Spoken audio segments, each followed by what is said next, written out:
একজন সরকারি আধিকারিককে মন্ত্রী যে ভাষায় যেভাবে তার সঙ্গে কথা বলেছেন সেই বিষয়টি দল অনুমোদনও করে না, দল ভালোভাবে নেয়নি এবং মনে করা হচ্ছে সার্বিকভাবে দলের তাতে তার ইমেজ, যা আমাদের দলের যে ইমেজ মুখচ্ছবি, সেটা কিছুটা হলেও খারাপ হয়েছে।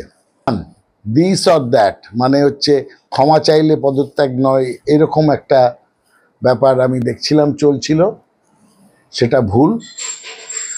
দুটোই বলা হয়েছে যে ক্ষমাও চাইতে হবে এবং পদত্যাগও করতে হবে। তৃণমূল কংগ্রেস দল তারা প্রতিনিয়ত অনুশাসন, দলের কাজকর্মের ভুল ত্রুটির সংশোধন এবং যারা কাজ করবে তাদের আত্মসংযমের সঙ্গে কাজ করার কথা বলেন।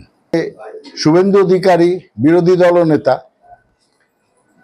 তিনি বীরবাহা হাঁসদাকে, একজন এসটি কমিউনিটির লোক, তিনি বলেছিলেন এইরকম মহিলা বা এইরকম মেয়ে ছেলে আমার পায়ের তলায় থাকে।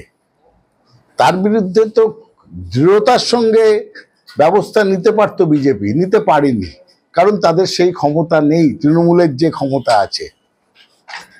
দিলীপ ঘোষ বলেছিলেন মমতা বন্দ্যোপাধ্যায়ের বাড়ি পুড়িয়ে দিতে হবে এবং পরবর্তী ক্ষেত্রে অনেক কুকথা বলেছিলেন। আমরা দেখিনি বিজেপিকে তার বিরুদ্ধে কোনো ব্যবস্থা নিতে।